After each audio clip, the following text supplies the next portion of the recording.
Hi everybody. These are the materials that you're going to need before you start your September club kit, the Halloween house and the witch's hat.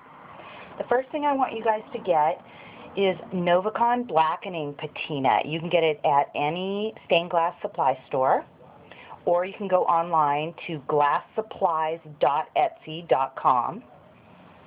Then you're going to need a plastic bowl, pretty good sized, some Aleene's tacky glue, some rubbing alcohol, some black acrylic paint, some silver acrylic paint, and some cream colored acrylic paint.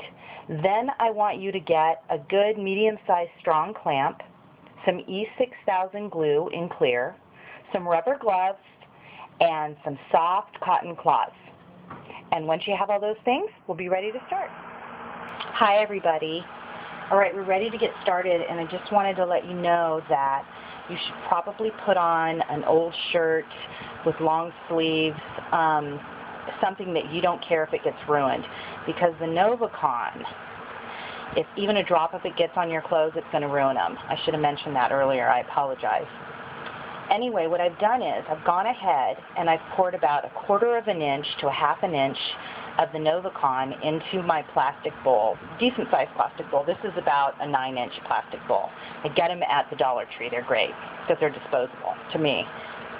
So what I've done is I've already gone ahead and started with my brass and my soldered pieces. I've gone ahead and darkened the bat. I didn't darken it completely black, but it's pretty good. And I'm doing the same thing with my soldered pieces. You guys can leave these soldered pieces silver if you like and polish them, and they'll be really brilliant silver with some silver polish. But what I did is I just put it in for a few moments and got it to a really good tarnished look, not completely black. And you can go ahead and just drop it in, but not for too long, because you want to make sure that blackening patina doesn't get underneath where I've soldered. It's probably not gonna, but just, you know, work quickly.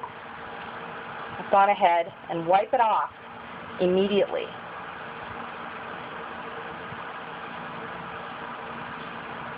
I'm going to do it with all the brass pieces,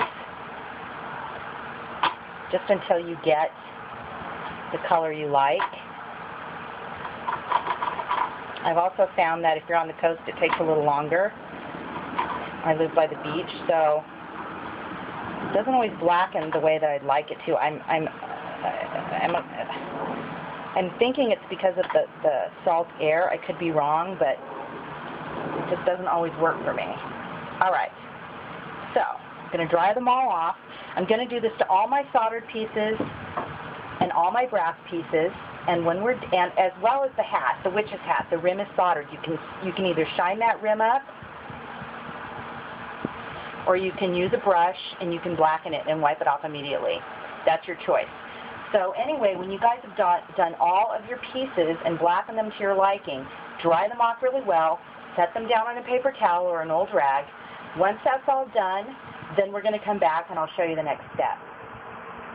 All right, now everything's been blackened and dried off, and the next thing we're going to do is we're going to take a soft cloth and I'm going to soak it with rubbing alcohol.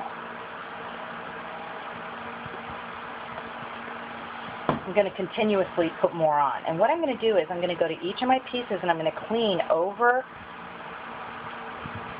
the blackened solder or metal really well with rubbing alcohol. See how it's coming off? There's oils in that alcohol. I mean that blackening patina. And we don't want that to be there. You can also clean them with Dawn dishwashing liquid.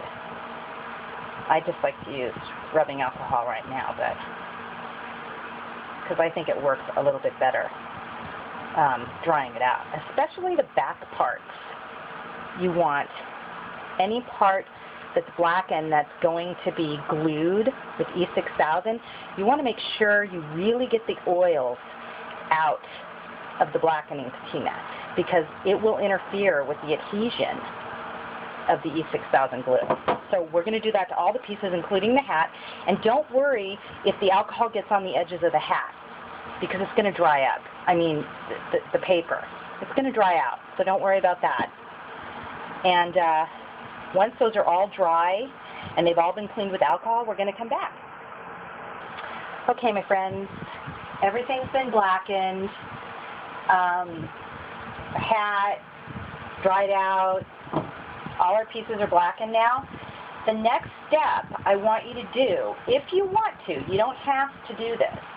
I like to take some extra fine steel wool on my brass pieces, and I like to take off just the touch of the blackening to bring out the highlighted brass gold color. I like that. Now I want you to do that in a well-ventilated area because the blackening stuff is yuck. We're going to do that to all of our pieces, as well as see your round piece that you're going to be adhering to your brass base. I want you to go on the back of it if you have the steel wool. If you don't, that's all right. You cleaned it with alcohol. But I'm just going to go and really take off a good portion of the blackening. And then I'm going to take off a little more blackening off the rim soldered part, because we're going to be gluing our rhinestone chain to that. The base, some of you guys have a round base, some of you guys have this style base. They're both beautiful. It doesn't really matter which one you have. What we're going to do is, in the center where we're going to be putting glue, even if you don't want the outside of it kind of highlighted, which I like, and I'm kind of a pushy. I know I am, you guys. I like everything done just so. I kind of have an issue with being an A-type. Anyway, right where we're going to be gluing it, though, I really want to take it off. But you have cleaned it, like I said, really well with alcohol. So anyway, do this with all the pieces, except for the soldered ones. I'm not going to do it on these. I'm not going to do it on my hat. But do the ones you want, and then I want you to let those sit literally for a day. And then we're going to come back. So this project is really a weekend project. So just let those sit the way that they are for like 24 hours, and we'll come back to that later.